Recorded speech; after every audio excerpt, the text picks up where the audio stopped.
My name is Frank Curry. I'm lead faculty here at the College for Distributed Energy Technologies, and for the next half hour I'll be taking you on a tour of the systems and the programs here at the college.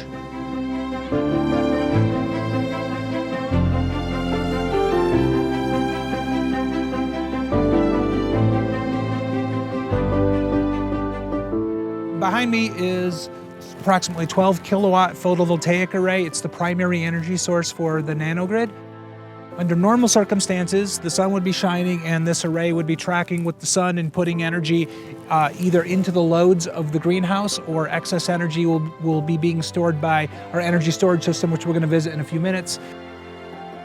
We also have the capability through our photovoltaic installation program that Zuby Wilson runs to have students move those panels around so that they can see how the angle of the panels and the incident angles of the sun affect output on the panel, so they can understand how that operates. As you can see right now, there's not a lot of sun going on, even though it's New Mexico, and so under conditions like this, the array is putting out very little, but we will have the energy storage system that can back that up when we're in island mode. Otherwise, we've got the grid itself that'll feed it when we're in grid connected mode.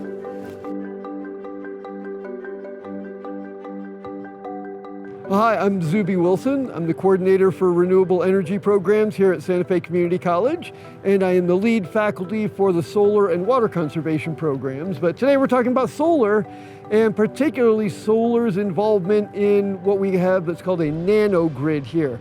The college is going to be a microgrid.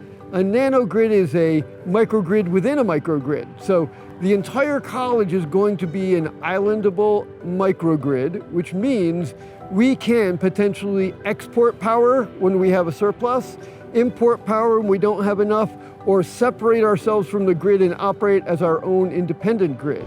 The same is going to be true for our greenhouse over here, which is the nanogrid, which is a microgrid within the microgrid. So behind me we have this solar array, and it is producing power that either powers what is going on in the greenhouse or charges a battery that allows us to still use the solar electricity at night. So again, the greenhouse can either produce power when we're producing more than we need from the array, which happens every day. It also has a surplus that can either go to charge the battery to run it at night, or when the battery is full and we've satisfied the loads, we can export that power into the larger campus. Of course, the larger campus has a gigantic 1.5 megawatt array behind me over there, and that produces more power than the college needs during the day, so the college is also exporting power. These are called inverters. They convert direct current electricity into alternating current electricity. Photovoltaic arrays produce direct current. What we use in our homes and businesses is alternating current. All of this equipment then converts to alternating current, and we can monitor from this meter how much is being produced each day.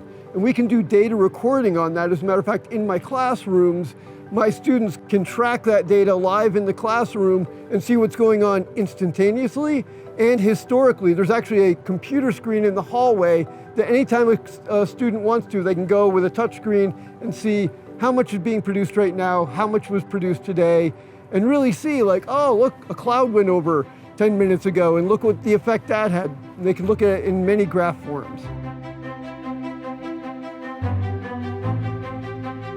So Santa Fe Community College has a solar program since 2003, and it was encouraged to do that by the city as part of our academic development package. So students can get a certificate in solar in 1 calendar year, and it goes all the way through from introduction to solar, introduction to photovoltaics, advanced photovoltaics, solar thermal, advanced solar thermal, and then a series of lab classes they take. There are also a number of other classes that you take: introduction to sustainability, a lot of interesting classes about electricity, National Electric Code. It's a really excellent program, and we have very high job placement. If you are a talented person and you are a good employee, which is something the employers are looking for, our program will prepare you for an entry-level job, mostly installing solar, but I have some students that sell it, some students that work in warehouses, and some students who actually do design work. Again, I'm Zuby Wilson from Santa Fe Community College, the coordinator for renewable energy programs. I want to thank you for your time, and I hope I was able to give you a little more information about the nanogrid and how our solar program fits into it.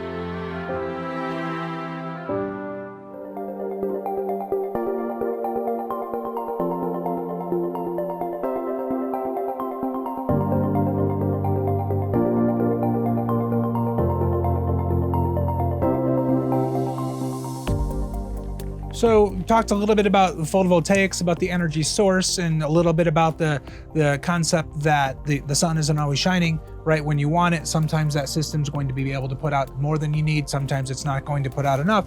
And so one of the most critical components of an independent microgrid, of a nanogrid like this, if it's going to be islanded, is an energy storage system. This energy storage system is really exciting for a couple of reasons. One is that it was funded by the Department of Energy.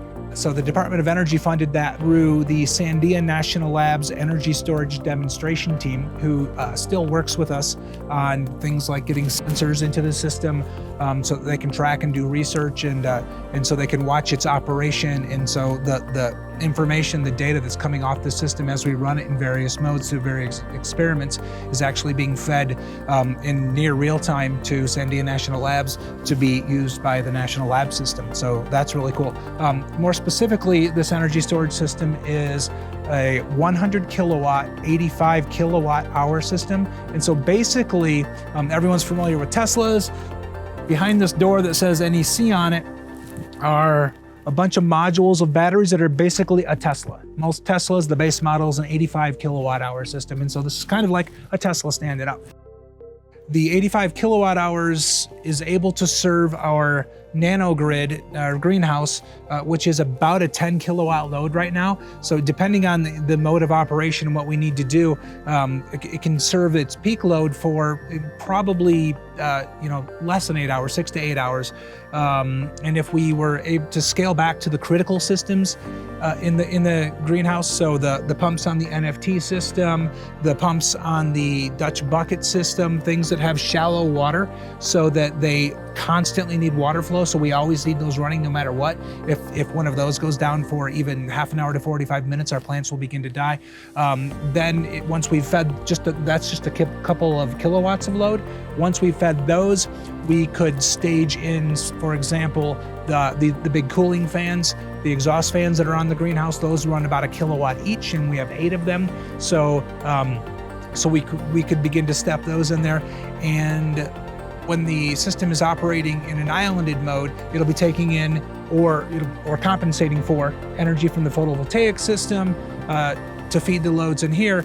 When the nanogrid is being operated in grid-tied mode so that it's connected back to the school, we can actually dispatch this energy storage system against things like peak loads in the system to bring down peak demand charges. If we can time the discharge of this battery with the peak that goes on with the school, we can actually knock off hundreds of dollars a bill each month, in some cases thousands of dollars. This 100 kilowatts, I'm going to do a little quick math, it's about $23 a kilowatt times 100. So it's about, if we can discharge this at full capacity while the peak is going on and shave the peak for the school, that's a couple of $1,000 that comes off the bill every month just for turning on for the right 5 minutes. We've talked about the energy source for the nanogrid, the photovoltaic system. We've got the energy storage system that can either compensate that or absorb energy from it. And these resources come together and are actually controlled through a central point that we can go talk about right now. So the various distributed energy resources that we've seen so far, the photovoltaic system, the energy storage system, come together to serve our loads in here. This is the main switchgear for this system. This is what allows us to island the system and separate it from the rest of the campus system. So there's a main breaker connecting us to the campus that we can open to turn this into an island. And then downstream of the island, inside the island, are the photovoltaic system, the energy storage system. We've got a bay for a generator system that's going to be coming in here soon, this coming semester.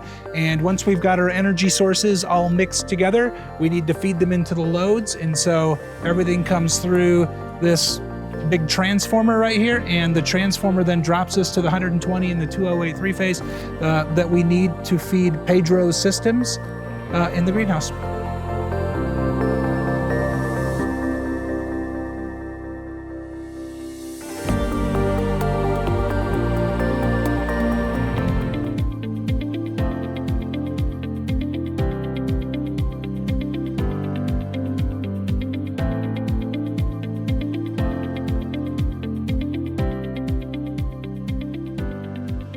Okay, welcome to SFCC. My name is Pedro Casas. I'm from Puerto Rico. I'm the greenhouse manager of this incredible 12,000 square feet greenhouse. Let me tell you a little bit of my story and how I got here. The lead faculty at the SFCC College is Charlie Schultz, and he was my mentor, 12 years ago, when I started this incredible new business back home in Puerto Rico, where I built a greenhouse on a commercial aquaponic farm. Sadly, 2.5 years ago, the hurricane destroyed it, and Charlie called me because he needed help here, and I was able to move here and start teaching and helping running this beautiful greenhouse. In this section that I'm showing here, that I have some of these systems behind me, it's our student area. This greenhouse is huge. We have it divided in different commercial and student sections. So right here, we're in the student area. So basically, they run these systems. We give them projects, so they manage the units. This is an aquaponic system. We got the fish here running some growing beds and some floating beds, so they can cycle plants and they can run the whole process, water chemistry, feeding the fish, maintaining, cycling fish as they want to, so they can eat them, and they can also cycle their veggies so they can count and get numbers of what a family can do weekly if they build one of these systems in their backyard. Let me show you a little bit what we do here in the aquaponics section. Here at SFCC, one of the systems, the recirculating system that we teach, it's aquaponic, where we grow fish and plants together. Why we do that? It becomes an ecosystem. Fish produce the nutrients that we need for the plants. They do all their things in the water. We send all that water through the biological filters. And here in the biological filters, we convert most of that into the nutrients that the plants need. So over by the beds, all the water that is running under, it's high in nutrients because we convert it. And at the end of the process, plants clean that water so we can take that water back to our fish tanks. So the fish tanks will always have clean water and do that cycle back again. We're gonna talk about a very easy system to put together. It looks complicated because this one is a commercial one, but we call it an NFT system. It's a nutrient film technique. It's a hydroponic system. We mix the salts. We have a big tank of water. So it's our nutrient receiver tank. And we have a pump that pumps and sends the water through these emitters to each of the channels so we can send the nutrient necessary for the plants. So it's a very simple system to manage. So we're gonna talk about the Dutch bucket system we have here at SFCC. It's one of those commercial units that we teach our students how to manage. This is the injection wall that controls all the nutrients and the water flow that we send to each of the lines of these buckets. The purpose of that is for us to be able to do cycles. The cycles go, I plant this first row of tomatoes. Let's say we did it, I think we did it about a week ago. 2 months later, we do another set of tomatoes and we plant them, and then 2 months later, we do another set. And that way we can create incredible cycles year round. So even in wintertime, when the weather outside is freezing, we have this incredible greenhouse controlling the weather, and we can keep producing tomatoes year round. We usually will have maybe a line or two that we're taking out or we're planting, but there's always at least 3 of my channels producing tomatoes constantly. This is a 500 square foot compared to our greenhouse that is a 12,000 square foot. This is where we started our curriculum. This is where CEA curriculum at SFCC started. And basically what we have here is almost the same things that we have over by the big greenhouse, but in a smaller version, just to show people that they can run any of these at home in a backyard small greenhouse. We have Dutch bucket system, we have aquaponic systems here, and we have an NFT system. The 3 main commercial systems that we show you guys in the 12,000 square foot greenhouse, we have them here in a way much more smaller version that anybody can manage. Thank you everybody for following me in this incredible SFCC tour. I hope you all now understand what is the things that we do here in our facilities, and I hope you guys enjoyed it. Welcome, and I hope you guys come and visit whenever we can. Hi, my name is Natasha, and I'm a student at the Santa Fe Community College Controlled Environment Agriculture program. So I chose this program because I'm passionate about food security, especially as the climate changes. I believe it's going to become important to, one, grow food as efficiently as possible using hydroponics or something that conserves resources, and two, to be able to grow food in whatever location and whatever climate. So controlled environment agriculture is a good way to learn to do that. Now we are harvesting lettuce from an NFT, which stands for Nutrient Film Technique system.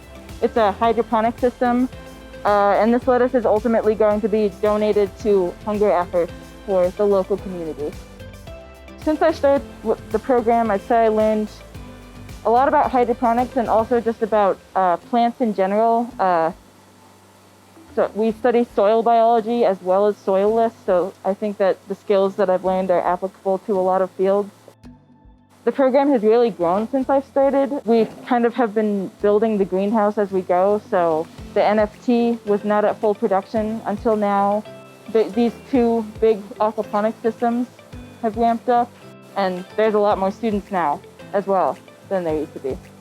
The most important thing I've learned is just about resource management, how to conserve resources in a variety of different situations. For the effort that we're doing right now, we produce, now that our tomatoes are fully going, we produce about 90 to 100 pounds of tomatoes a week. And in the NFT system, we produce 400 heads of lettuce a week. Anybody could get involved in this program. We even have people who have come from out of state to do this program. We've also got kind of sister to the aquaponics program, the algae cultivation program, which is also one of either the only or one of the only in the country at a community college level. So it's a pretty special place.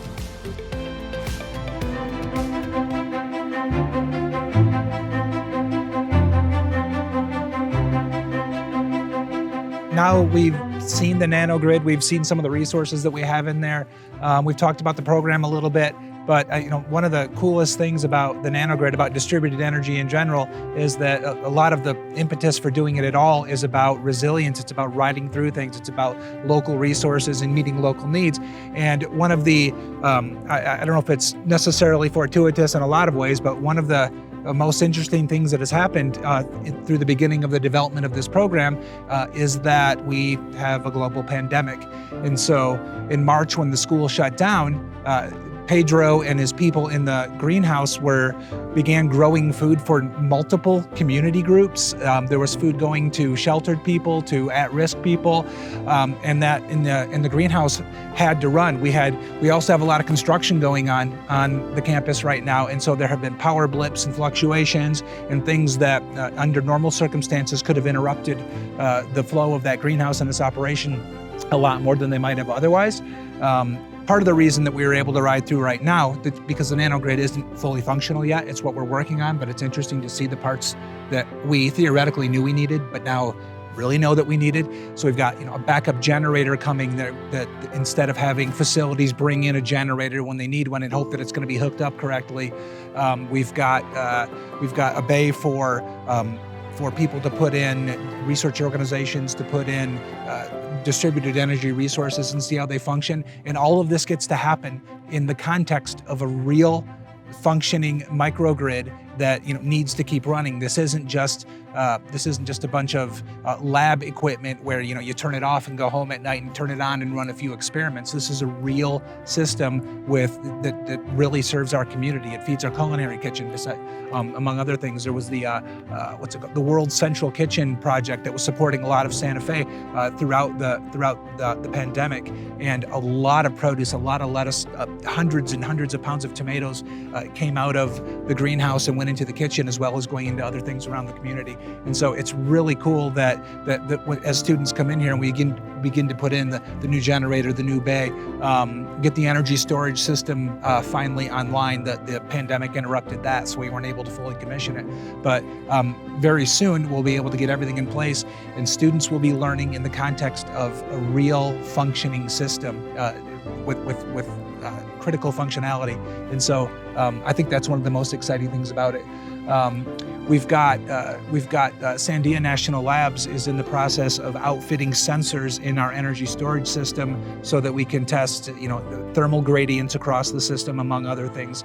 And I don't actually even know everything they're going to do in there, because I'm going to leave it to all the really smart guys down at Sandia to figure out what they're doing there. But we've got Sandia coming in. We're putting in a data acquisition system with Sandia so that they can see what's happening in the energy storage system and in the rest of the grid. So this isn't just students coming in and, again, like I said, just running test bench things. This is students looking at a real system, working in conjunction with National Lab and university level resources and collaborators to understand how nanogrids, how microgrids truly function and what needs to happen there, so that when they go out into the world, they're going to have a real understanding of what's happening.